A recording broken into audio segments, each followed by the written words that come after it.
Estamos en la Confesión de Fe de Westminster, el capítulo 18, donde hablamos de la seguridad de la gracia y de la salvación. Gracia y salvación hemos destacado, redestacado, machacado, que es una verdad bíblica, que aparece en Efesios capítulo 2, versículo 8, donde dice, porque por gracia habéis sido salvados. ¿Ok? Vamos a comenzar en la sección 4. Por gracia habéis sido salvados por medio de la fe, y esto no de vosotros, sino que es un don de Dios. Hemos hablado también pues que la salvación,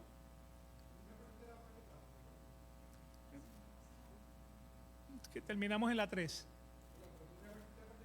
Solamente falta la 4, sí.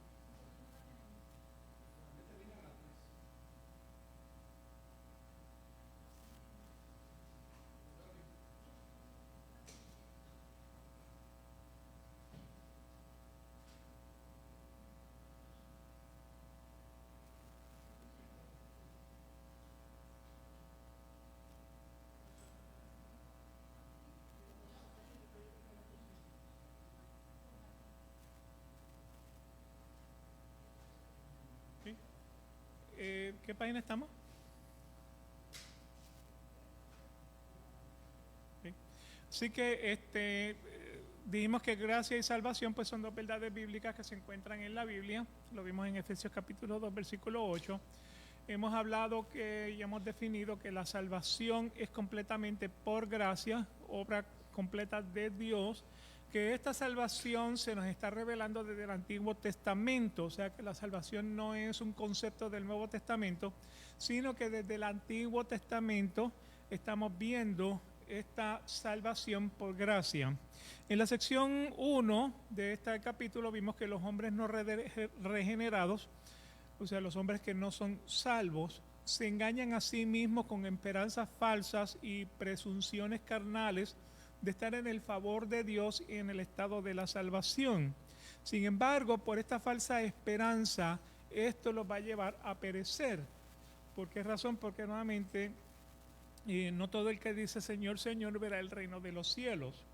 En la sección 1, en la parte 3, vimos que los que creen verdaderamente en el Señor Jesús, los que le aman con sinceridad, los que se esfuerzan por andar con toda buena conciencia delante de Él, pueden en esta vida estar absolutamente seguros de que están en un estado de gracia.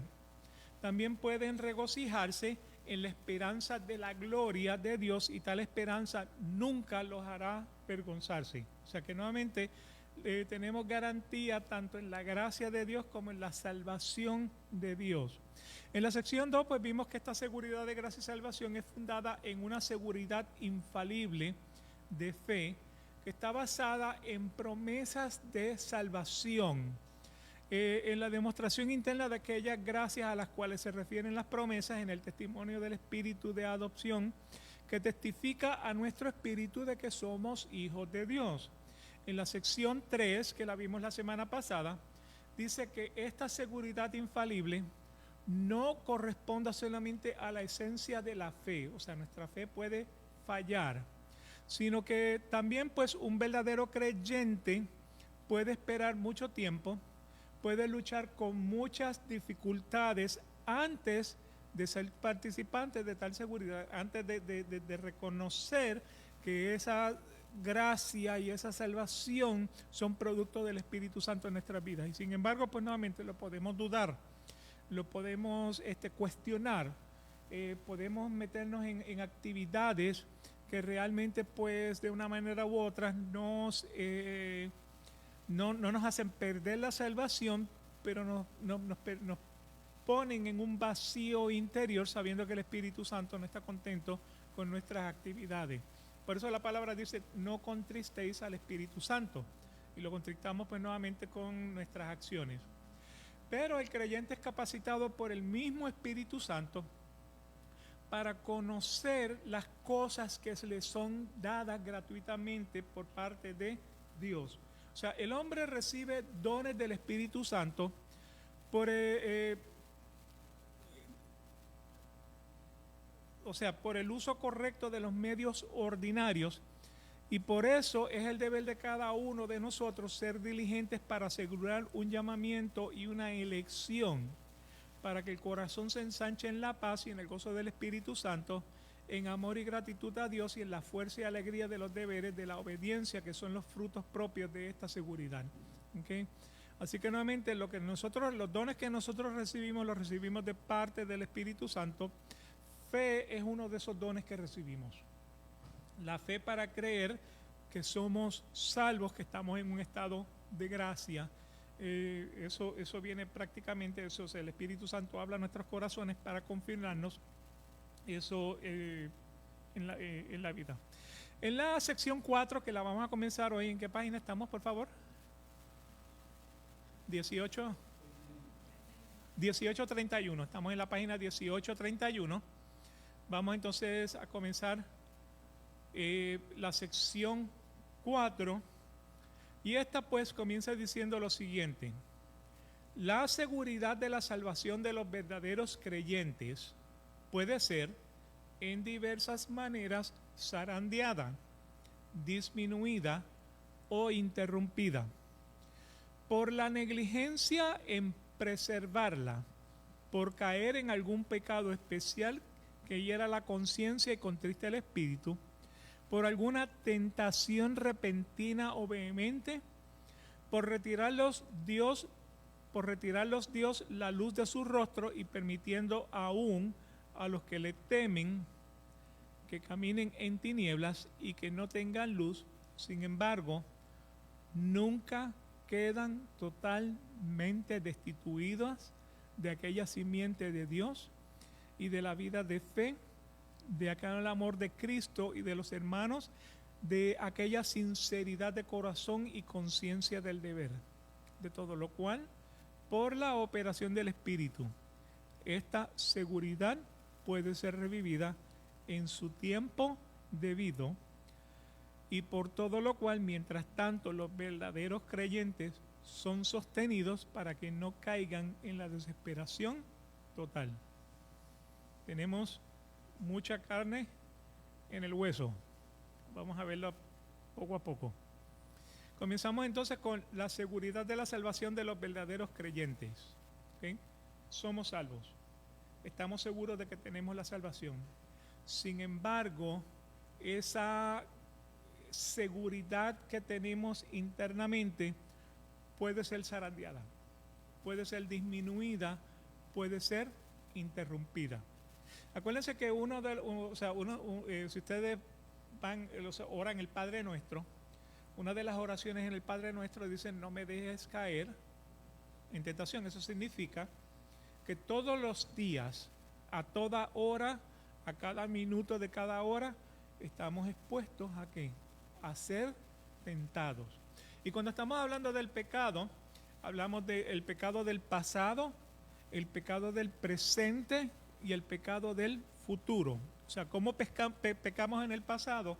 Cuando en nuestra mente revivimos actividades pecaminosas de las cuales disfrutamos cuando éramos gentiles, cuando éramos impíos. ¿Sí? O sea que nuevamente revivimos y la emoción se siente en el corazón, la emoción se siente en el cuerpo, o sea, el gustazo que nos dimos en esas actividades pecaminosas. ¿Sí? Pecamos en el presente. ¿Cómo pecamos en el presente? Lo que hacemos todos los días. ¿Ah? Ejecutando lo que hacemos todos los días. Y pecamos en el futuro, ¿de qué manera?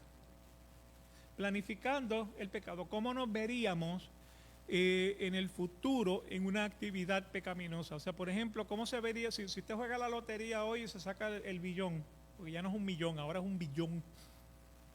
Y se saca el billón, usted se mira en actividades pecaminosas disfrutando cómo gastaría ese billón. ¿Me explico? O sea, porque cuando compra el billetito de la lotería, si yo me saco la lotería, le voy a hacer una iglesia grande al pastor, le voy a comprar una casa, le voy a comprar un carro, se saca el billón y ¿qué pasa? ¿Qué? ¿Que yo dije qué? ¿Qué pastor? ¿Qué iglesia? Y tristemente lo que pasa es que Tener dinero no es pecado. El amor al dinero es pecado. Entonces, planificar ese pecado prácticamente es lo que nos zarandea, disminuye o interrumpe esa seguridad de la salvación. No es que perdemos la salvación, sino que más bien por la trama, por el deseo pecaminoso, es que entonces no se compromete, sino que, sin embargo, es zarandeada, disminuida, interrumpida. ¿Por qué razón? Por la negligencia de preservarla, por caer en algún pecado especial, pasado, presente o futuro. Ese pecado que planificamos, ese pecado que revivimos, hiere la conciencia, contrista al Espíritu Santo. Por eso dice, no contristéis al Espíritu Santo que mora en nosotros. ¿Cómo lo contristamos? Deseando el pecado, practicando, o sea, planificando el pecado. Y esto viene por alguna tentación repentina o vehemente, por retirarlos Dios la luz de su rostro y permitiendo aún a los que le temen. O sea que en otras palabras, cuando Satanás viene a poner la tentación en nosotros, no es porque Satanás es soberano para tentarnos. ¿Me explico en eso? O sea, Satanás no es un ser soberano, Dios es un ser soberano. Satanás le tiene que pedir permiso a Dios para poder tentar al hombre. ¿No me creen?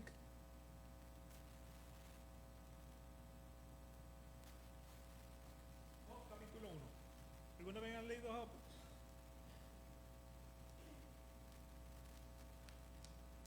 Job.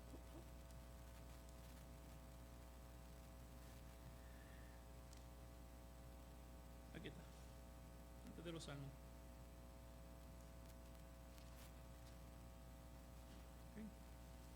Dice la palabra en Job capítulo 1, hubo en tierra de Uz un varón llamado Job, y este era hombre perfecto y recto, temeroso de Dios y apartado del mal.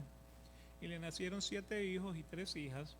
Su hacienda era 7,000 ovejas, 3,000 camellos, 500 yuntas de bueyes, 500 asnas y muchísimos criados, y era aquel varón más grande que todos los orientales. O sea que el hombre más rico en aquel tiempo era Job.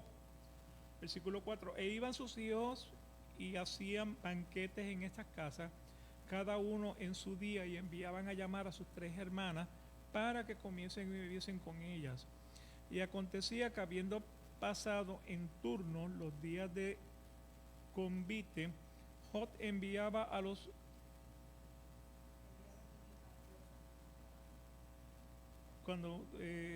de convite, Job enviaba y los santificaba, gracias, y le levantaba de mañana, ofrecía holocausto conforme al número de todos ellos, porque decía Job, quizás habrán pecado mis hijos y habrán blasfemado contra Dios en sus corazones. Y de esta manera Job hacía todos los días. Un día vinieron a presentarse delante de Jehová los hijos de Dios, entre los cuales venía también Satanás. Y dijo Dios a Jehová a Satanás, ¿de dónde vienes? Y respondió Satanás a Jehová y dijo, de rodear la tierra y de andar por ella. Y Jehová dijo a Satanás, ¿no has considerado a mi siervo Job, que no hay otro como él en la tierra, varón perfecto y recto, temeroso de Dios y apartado del mal? Respondiendo Satanás a Jehová, dijo, ¿acaso teme Job a Dios de balde? ¿No ha cercado alrededor a él y a su casa y todo lo que tiene? Al trabajo de sus manos has dado bendición, por tanto sus bienes han aumentado sobre la tierra. Pero extiende ahora tu mano y toca todo lo que tiene, y verás si no blasfema contra ti en tu misma presencia. Dijo Jehová a Satanás, he aquí. O sea que ahora le da permiso a quién, a Satanás, para poder atacar a Job.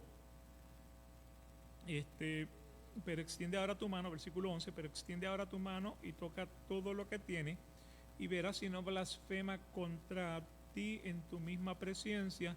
Y dijo Jehová a Satanás, he aquí, todo lo que tiene está en tu mano, solamente no pongas tu mano sobre él. Y salió Satanás de delante de Jehová. O sea, Satanás no es un ser soberano. Satanás es un ser que tiene que venir a la presencia de Dios para pedirle permiso para podernos zarandear. Ajá. Ahora, ¿por qué Dios lo hace así? ¿Por qué razón Dios lo hace así? Para probar nuestra fe. No porque Dios no sepa dónde está mi fe, porque Él lo sabe, todo lo conoce. Es para que tú puedas reconocer dónde está tu fe. O sea, es un autorreconocimiento. Es un autorreconocimiento.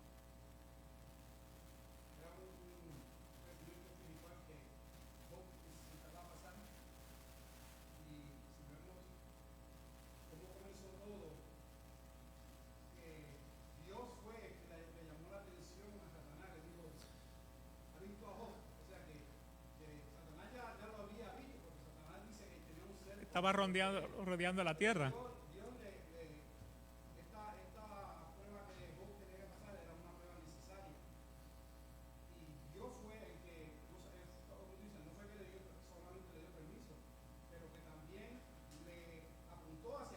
Ajá. Sí. Y entonces fue que le dio permiso, pero Satanás ya había tratado de... Sí, pero que nuevamente, nuevamente, o sea, nuestra fe es zarandeada. Somos probados, continuamente somos probados. O sea, Dios no necesita saber dónde yo estoy. Él sabe dónde yo estoy. Él sabe cuáles son mis pensamientos. Él sabe lo que hay en mi corazón. De la abundancia del corazón habla la boca.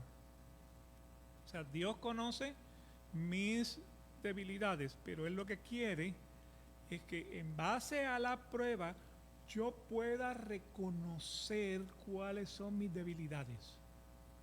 Porque en la debilidad está la fortaleza. ¿Me explico? O sea, si vas a Pablo y al aguijón, o sea, cuando dijo 3 veces le he pedido al Señor que quite esto de mí, y el Señor le contestó, bástate mi gracia porque tu debilidad se fortalece en mí. Eso es 2 Tesalonicenses. O sea, somos fortalecidos en las debilidades, porque en las debilidades es que reconocemos cuando, o sea, es donde, o sea, la fuente por donde crecemos es en las debilidades. Entonces el Señor permite que nosotros crezcamos en eso. Así que nuevamente, cuando caemos en un pecado especial, ¿cómo nos sentimos? Cuando caemos en un pecado, sentimos tristeza, sentimos suciedad, sentimos vergüenza, que fue lo que sintió Adán cuando pecó contra Dios. Se sintió desnudo, alejado completamente de Dios. Así que nuevamente eso hiere la conciencia porque contrista el espíritu. O sea que lo que realmente nos da esa paz, nos da ese gozo es el espíritu en nosotros, pero cuando nosotros deliberadamente planificamos un pecado, ese Espíritu Santo se aparta de nosotros, y ese espíritu, o sea, y nuevamente por lo que dice la siguiente línea, por alguna tentación repentina o vehemente. ¿Diga? Sí.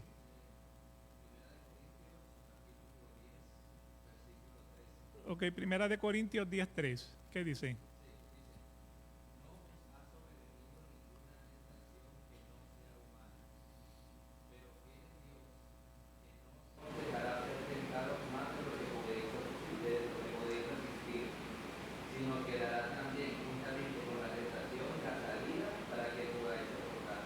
Okay, así que Dios permite la tentación en nuestra vida. Dios entonces nos da la salida a la tentación. Nos da la fortaleza. Por eso nuevamente bástate mi gracia porque mi poder se perfecciona en la debilidad. Eso era lo que dice. Mi poder se perfecciona en la debilidad.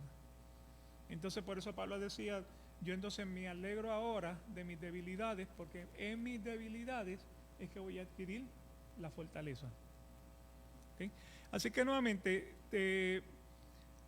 tenemos seguridad en la salvación.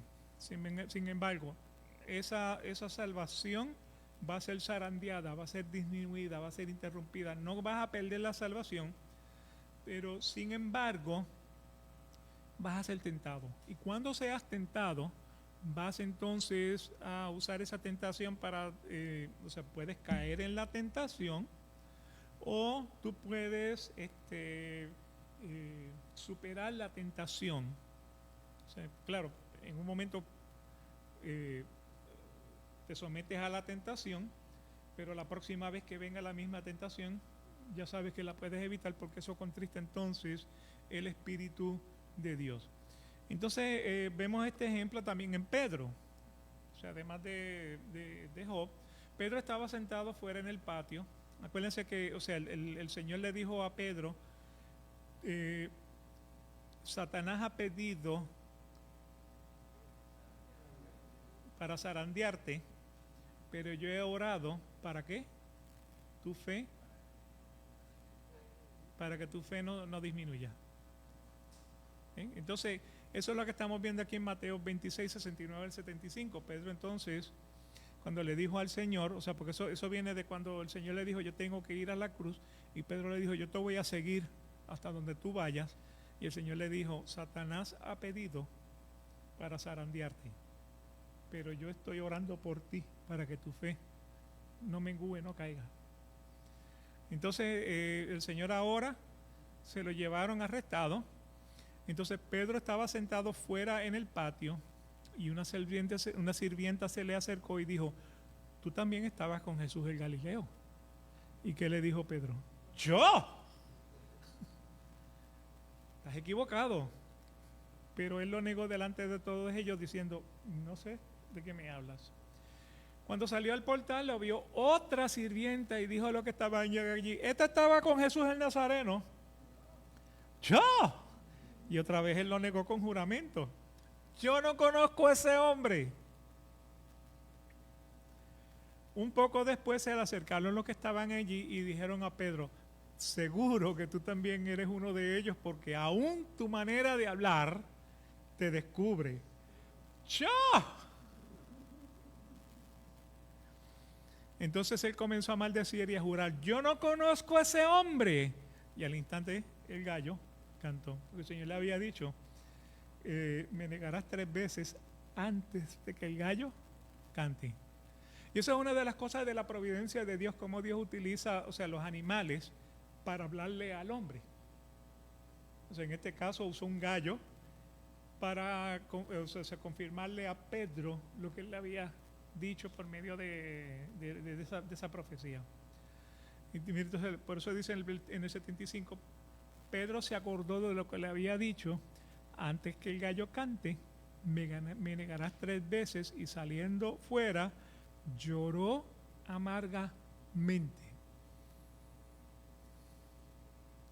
Efesios capítulo 4, versículos 30 al 32. No entristezcáis al Espíritu Santo de Dios, por el cual fuiste sellados para el día de la redención.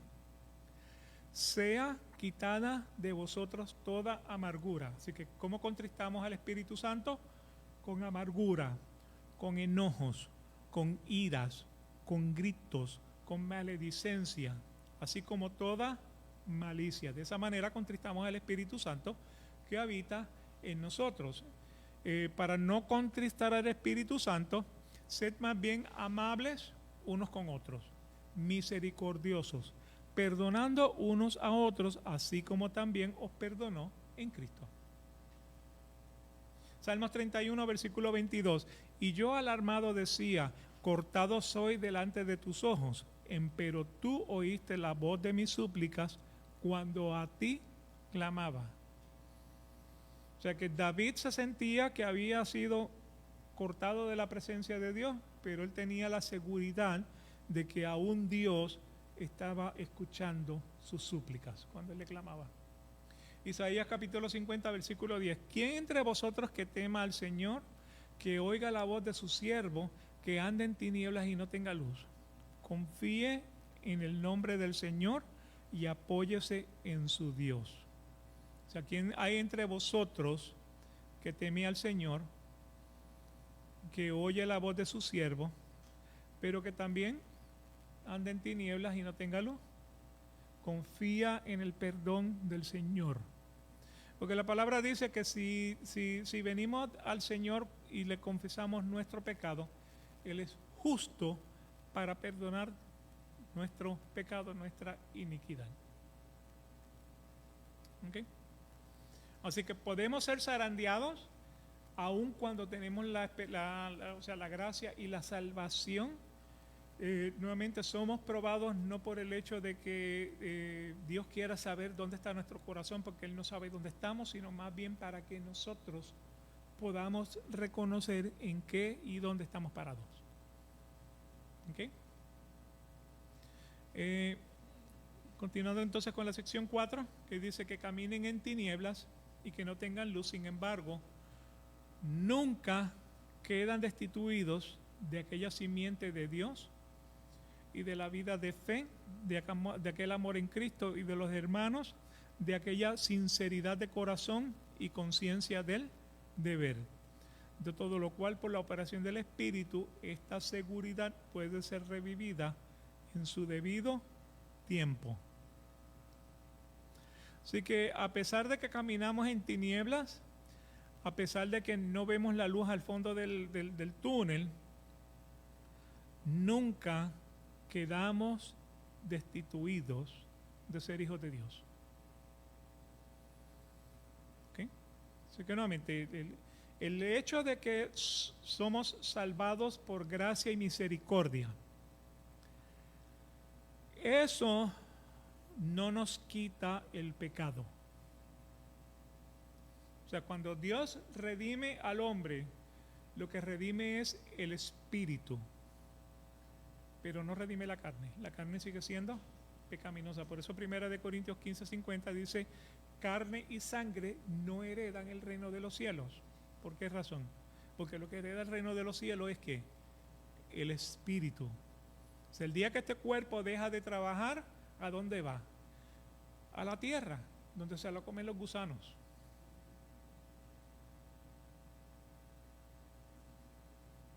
Ahora, ¿dónde va mi espíritu?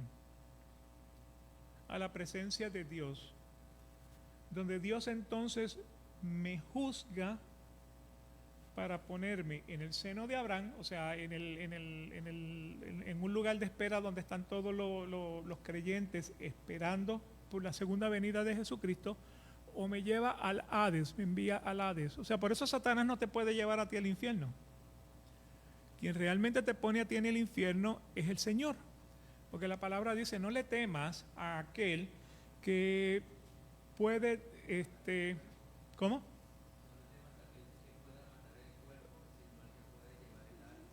O sea, no le temas al que puede matar al cuerpo, más bien témele a aquel que además de matar el cuerpo puede meter el alma en el infierno. ¿Quién mete el alma en el infierno? Dios. O sea que Satanás no es un ser soberano, como muchos creen. ¿Me explico? Él colabora. Claro. Claro, cuando Jesucristo dijo: el que no está conmigo está en contra mía. O sea, solamente hay dos bandos. O tú eres del bando de Cristo, o tú eres del bando de ¿quién? De Satanás. O sea, pero sin bando no estás. O sea, no hay un tercer punto de neutralidad donde tú puedas decir: ni quiero ser de uno ni quiero ser del otro. O eres de uno o eres del otro. ¿Ok? Así que no quedamos destituidos completamente de ser simiente de Dios, de tener fe, del amor de Cristo y de los hermanos, de aquella sinceridad de corazón y conciencia del deber. Ahora, esta seguridad viene por operación del Espíritu Santo en nosotros. O sea que en un momento podemos ser zarandeados, en un momento podemos sentirnos en vergüenza, vacíos, desnudos, sin sentir el Espíritu Santo en nosotros para que nos dirija. Sin embargo, el mismo Espíritu Santo a su tiempo revive este sentir en nosotros.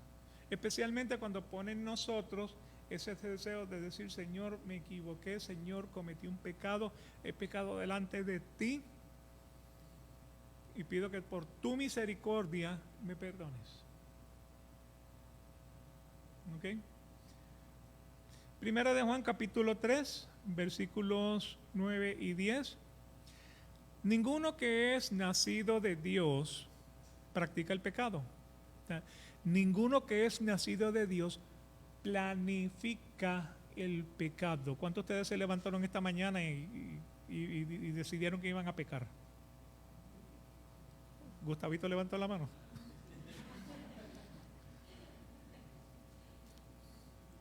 Me explico, nosotros no nos la levantamos, especialmente los que estamos salvados por gracia, nos levantamos con el deseo de pecar. Todo lo contrario, nos levantamos con el deseo de no pecar. O sea que ninguno que es nacido de Dios planifica pecar. ¿Por qué razón? Porque la simiente de Dios permanece en nosotros. Y nuestro deseo no es pecar porque somos nacidos de Dios. O sea, no queremos estar alejados de Dios, no queremos hacer nada que nos aparte de la presencia de Dios. Versículo 10. Y en esto se reconocen los hijos de Dios y los hijos del diablo. Todo aquel que no practica la justicia. ¿Qué es la justicia?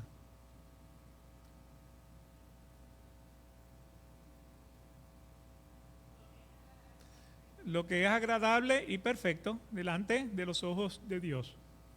Todo aquel que no practica lo que es agradable y perfecto delante de Dios, no es de Dios. Tampoco aquel que no ama a su hermano puede ser de Dios. ¿Ok? Job capítulo 13, versículo 15. Aunque él me mate, en él esperaré, pero defenderé mis caminos delante de él.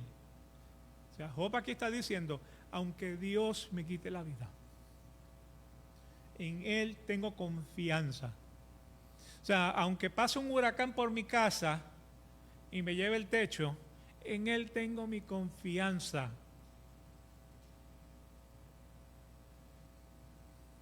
Aunque choque el auto, en él tengo mi confianza. Se cae la bolsa de valores, se pierden todos los ahorros, en él tengo mi confianza. O sea, recuérdense que los cristianos originales, los cristianos del primer siglo, no voy a decir los originales, sino los del primer siglo, o sea, los ponían en un jaque mate.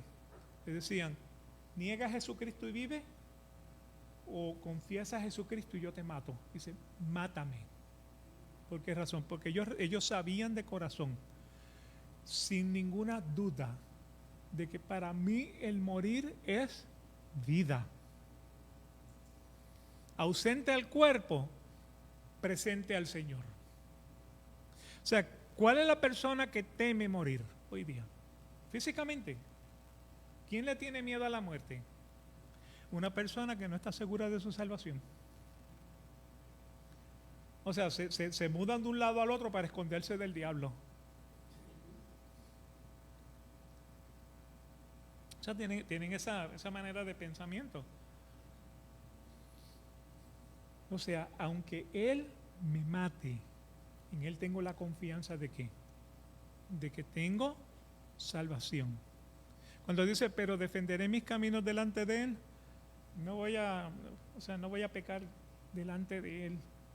O sea, no lo voy, o sea, porque nuevamente él posiblemente aquí lo que está haciendo referencia es cuando la mujer de Job, cuando le dijo, aún mantienes tu integridad, o sea, él te quitó todo, mataste, o sea, murieron tus hijos, murió tu ganado, murió todo, te estás en la ruina completamente. ¿Por qué no? Tenía llaga, se rascaba con ladrillos en cenizas y le dice, todavía mantienes tu integridad, ¿por qué no maldices a tu Dios y te mueres? Y le dice, como las mujeres fatúas, ¿qué es lo que dice?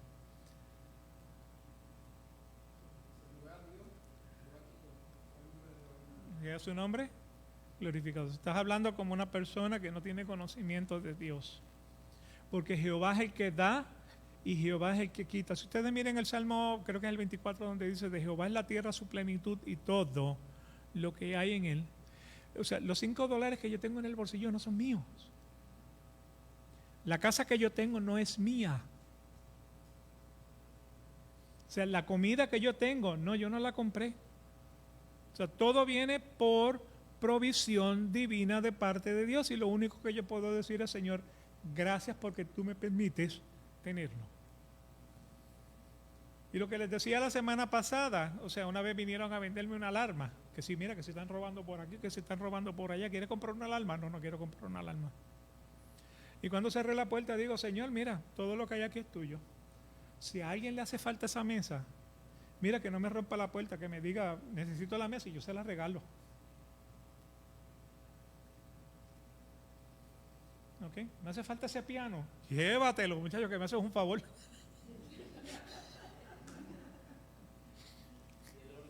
También.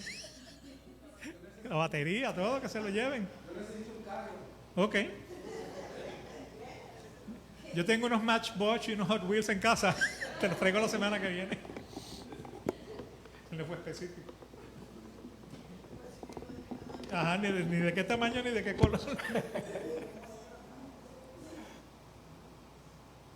O sea, me explico en eso. El Señor te da las cosas para que las disfrutemos y las compartamos. Por eso bendice, para que podamos tener la oportunidad para compartir lo que tenemos. A todos. Por eso, o sea, y la razón es porque la naturaleza del hombre es egoísta, es avaricia, es codicia. Eso es natural, eso es innato desde que estamos en el vientre de nuestra madre. Tenemos esas características.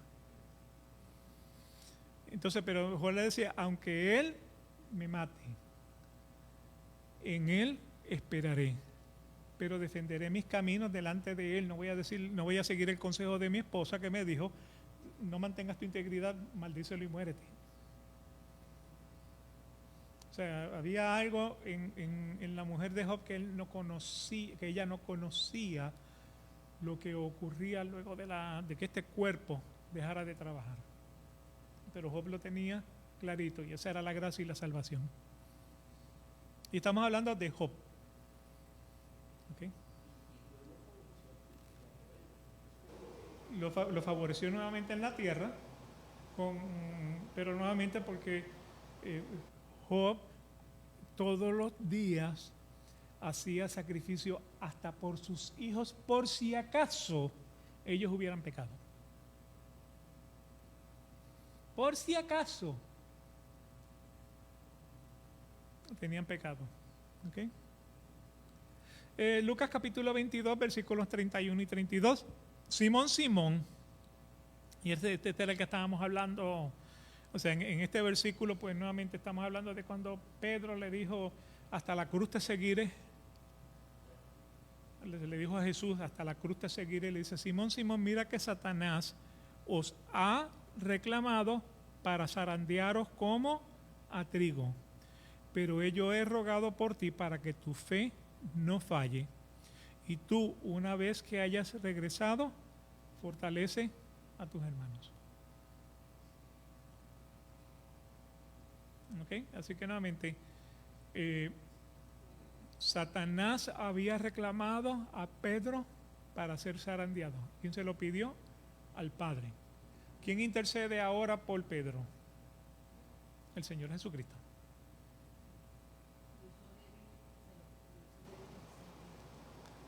Permitió que su naturaleza humana, pero ¿por qué lo hizo? para que nuevamente, luego de que él hubiera negado a Jesucristo 3 veces, fuera fortalecido en su fe y pudiera entonces fortalecer a sus hermanos. Lili, ¿habías levantado la mano? Sí, pues se me olvidó. Ok, ya está como yo. Que me levanto, abro la refri y digo, ¿para qué yo vine aquí? Y voy y me siento de nuevo. No se preocupe, no se ría, que eso les va a pasar a todos. Tarde o temprano. De aquí a 40 años puede que te llegue también. Okay. Salmo 51, versículos del 8 al 12. Hazme oír gozo y alegría, que se regocijen los huesos que has quebrantado. ¿Quién quebrantó a David? ¿De qué manera? ¿O por qué? ¿Por qué razón? Por el adulterio con Betsabé. Entonces ese es el Salmo 51. Entonces ahora le está diciendo, hazme oír gozo y alegría, que se regocijen los huesos que tú, Dios, has quebrantado. Esconde tu rostro de mis pecados y borra todas mis iniquidades. Crea en mí, oh Dios, un corazón limpio y renueva un espíritu recto dentro de mí. No me eches de tu presencia y no quites de mí tu Santo Espíritu. Restitúyeme el gozo de tu salvación y sosténme con un espíritu de poder. O sea que nuevamente, en el momento que nosotros somos zarandeados, caemos en el pecado, el espíritu se aparta de nosotros, podemos entonces regresar al Señor y pedirle que nos perdone de nuestros pecados. Si nosotros venimos y le pedimos perdón por los pecados, Él es justo para perdonarnos.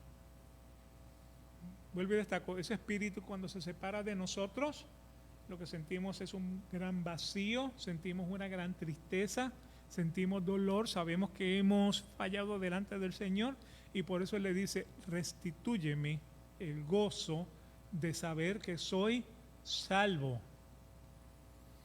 O sea que a pesar de mi pecado con Betsabé y Urías, perdí mi gozo, pero ahora quiero, o sea, en mi arrepentimiento, quiero sentir el gozo de tu salvación y que tú me sostengas por el espíritu de tu poder.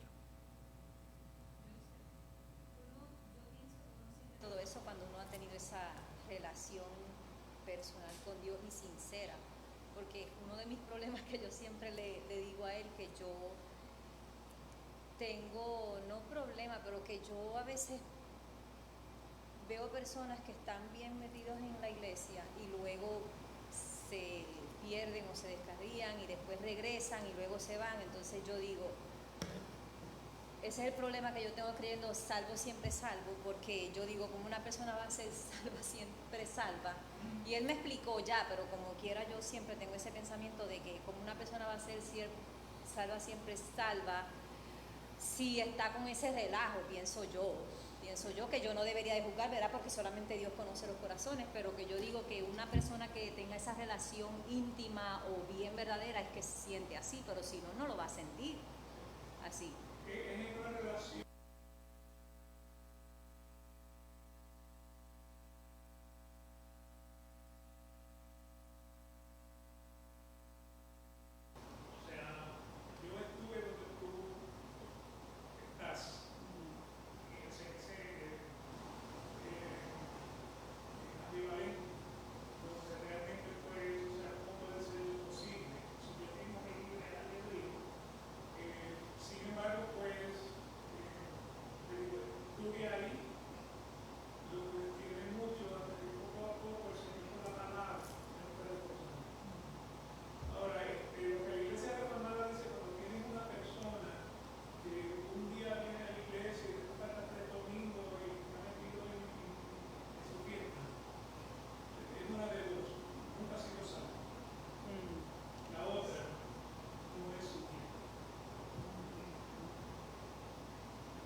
Se apagó.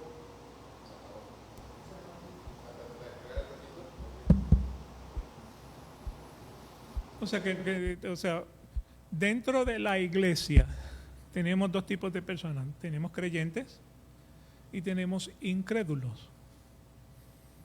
O sea, hay personas que vienen a la iglesia, ¿por qué razón? Porque le han predicado de un rapto, que el Señor viene mañana, que el diablo te va a llevar, y si tú no estás en la iglesia te vas a perder. Entonces, pues vienen con temor, pero cuando ven que ya no hay un rapto, pues se acabó vamos a seguir con la parranda. Pero realmente, o sea, una de dos, no es el tiempo de ellos, o realmente no son salvos. Porque acuérdate que en el día de la resurrección vendrán unos y le dirán, Señor, acuérdate que cuando yo estaba allá abajo, yo le ponía las manos a los enfermos y se sanaban, y yo sacaba demonios. Y el Señor le va a decir, mira, yo realmente no sé quién tú eres. Y eso pueden ser hasta pastores. O sea, no todo el que dice Señor, Señor, verá el reino de los cielos. Y llegarán ese día y me dirán, nosotros sanamos enfermos, sacamos demonios. Y dicen, mira, nunca te conocí. Nunca tuve una relación tan íntima contigo para que tú digas que en mi nombre hiciste. O sea que si quizás algún endemoniado fue desendemoniado, fue por la gracia y la misericordia de Dios, no por lo que el hombre hizo, no fue por lo mucho que oró, por lo mucho que ayunó, nuevamente fue por la misericordia de Dios.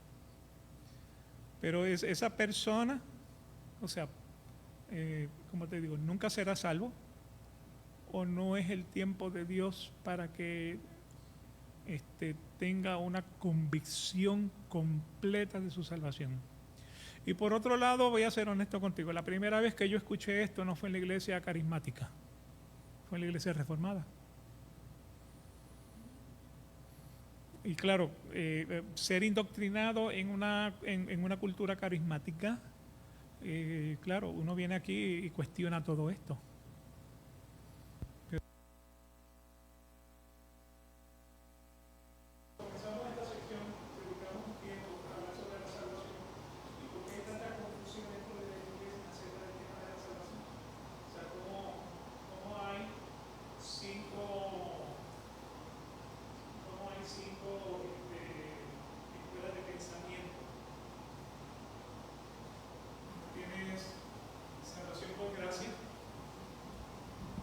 O sea, 5 escuelas de pensamiento donde tienes la salvación por la gracia, la salvación por las obras, los que mezclan gracia más obras, las hiperobras y las hipergracias. Y a causa de esas 5 líneas de pensamiento es que van a encontrar entonces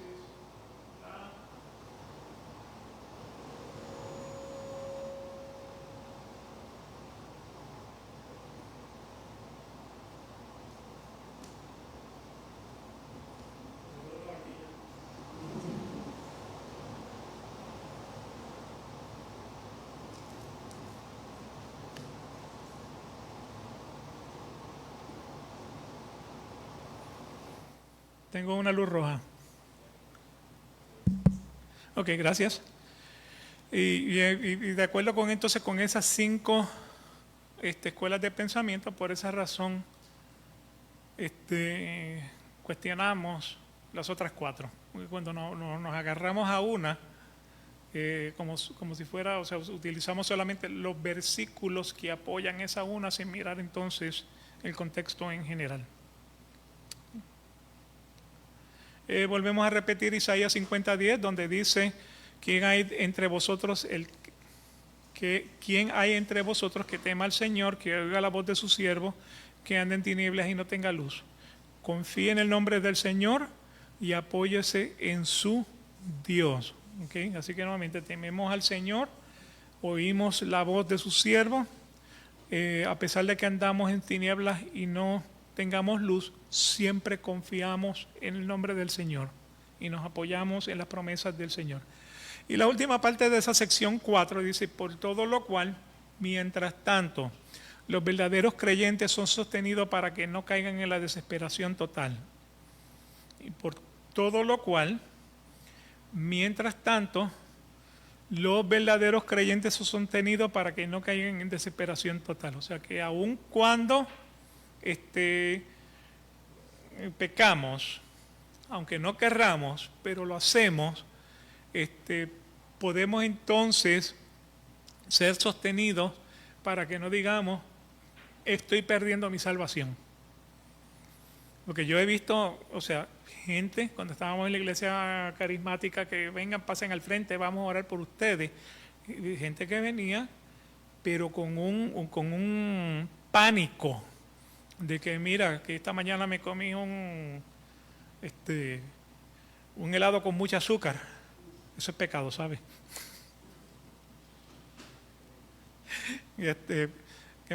O sea, que hice algo malo y siento que esta noche me voy a morir y me voy a condenar y el diablo me va a llevar. Pero en pánico. Y claro, ¿cómo entonces ministrar a una persona de esa? Diciéndole, es que tú tienes que dejar eso, tienes que, o sea, por tu obra, tienes que salir adelante cuando realmente toda la salvación es por gracia de Dios. Okay. Miqueas capítulo 7, versículos 7 y 9, o 7 al 9.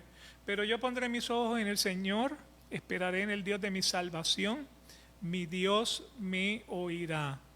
No te alegres de mí, enemiga mía, aunque caiga, me levantaré, aunque more en tinieblas, el Señor es mi luz. La indignación del Señor soportaré, porque he pecado contra Él, hasta que defienda mi causa y establezca mi derecho. Él me sacará la luz y yo veré su justicia. O sea que nuevamente, pues, o sea, aun cuando yo peco, tengo la seguridad de que yo puedo venir al Señor para pedirle perdón, y nuevamente el Señor es justo para perdonarme. Ahora, no planifique el pecado. No duerma de ese lado de la cama porque se va a caer. ¿Me explico? O sea, eso no es una garantía. O sea, voy a ir a pecar y entonces después me arrepiento. No.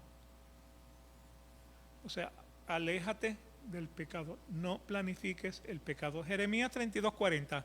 Haré con ellos un pacto eterno por el que no me apartaré de ellos, para hacerles bien, e infundiré mi temor en sus corazones para que no se aparte de mí.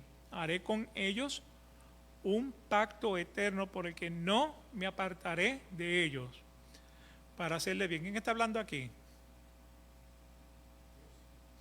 El Señor está hablando. Haré un pacto eterno. Es el único que eterno es Dios, es el único que hace pactos, ¿no? Eterno. Y en ese pacto eterno, ¿qué dicen? No me apartaré de...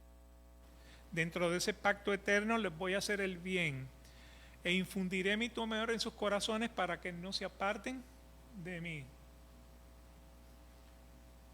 Isaías 54, versículos del 4 al 10. No temas, pues no serás avergonzada, ni te sientas humillada, pues no serás agraviada, sino que te olvidarás de la vergüenza de tu juventud, y del oprobio de tu viudez no te acordarás más, porque tu esposo es tu hacedor, el Señor de los ejércitos es su nombre, y tu Redentor es el Santo de Israel, que se llama Dios de toda la tierra. Fíjense que el Redentor del Santo es el Santo de Israel, Dios de toda la tierra. Ahí como que está incluyendo también a Jesucristo. Porque como a mujer abandonada y afligida de espíritu te ha llamado el Señor, y como esposa de la juventud que es repudiada, dice tu Dios. Por un breve momento te abandoné, pero con gran compasión te recogeré. En un acceso de ira escondí mi rostro de ti por un momento, pero con misericordia eterna tendré compasión de ti, dice el Señor, tu Redentor. Porque esto es para mí como en los días de Noé, cuando juré que las aguas de Noé nunca más inundarán la tierra. Así he jurado que no me enojaré contra ti, ni te reprenderé. Porque los montes serán quitados y las colinas temblarán, pero mi misericordia no se apartará de ti, y el pacto de mi paz no será quebrantado, dice el Señor, que tiene compasión de ti. O sea que aunque sienta el quebrantamiento del peso de la mano de Dios por causa de mi pecado, Dios no me abandona. Eso es lo que hemos visto en esos versículos. Salmo 22:1. Dios mío, ¿por qué me has abandonado? ¿Por qué estás tan lejos de mi salvación y de las palabras de mi clamor? O sea que me puedo sentir vacío. Sin embargo, el pacto eterno de Dios es que Él nunca se apartará de mí. Salmo 88.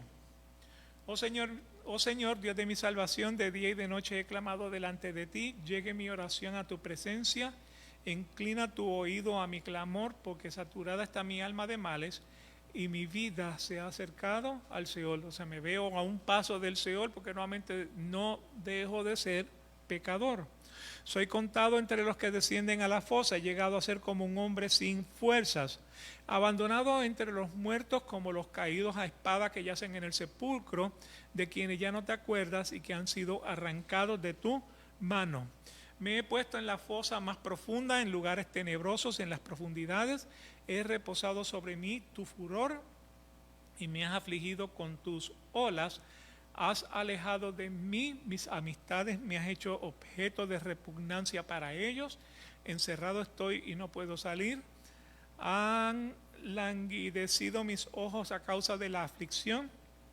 Oh Señor, cada día te he invocado, he extendido mis manos hacia ti. Harás maravilla a los muertos, se levantarán los muertos y te alabarán. Se hablará de tu misericordia en el sepulcro y de tu fidelidad en el Abadón. Se darán a conocer tus maravillas en las tinieblas y tu justicia en la tierra del olvido. Mas yo a ti pido auxilio, Señor, y mi oración llega ante ti por la mañana. ¿Por qué, Señor, rechazas mi alma? ¿Por qué escondes de mí tu rostro? He estado afligido y a punto de morir desde mi juventud. Sufro tus terrores, estoy abatido. Sobre mí ha pasado tu ardiente ira, tus terrores me han destruido, me han rodeado como aguas todo el día, a una me han cercado. Has alejado de mí al compañero y al amigo, mis amistades son las tinieblas. Y con esto pues le damos final entonces al capítulo 18. Así que nuevamente lo que hemos visto es la salvación la da Dios por gracia y misericordia. Cuando Dios nos da la salvación, en esa salvación tenemos seguridad de una salvación que no se pierde. Tenemos seguridad de esa gracia. Eso es lo que hemos visto a través de todos estos versículos.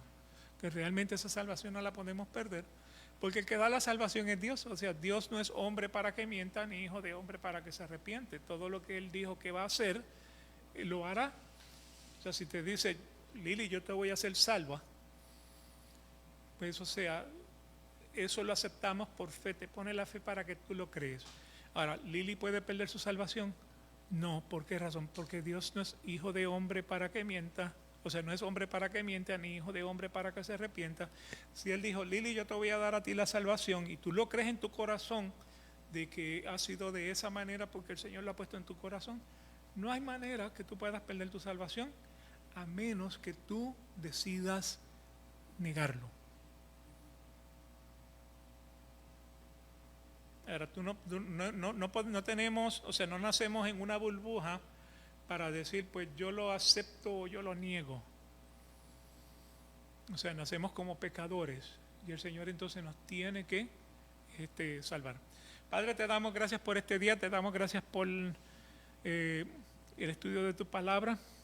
Te alabamos y te glorificamos, Señor, porque tú eres bueno y para siempre es tu misericordia.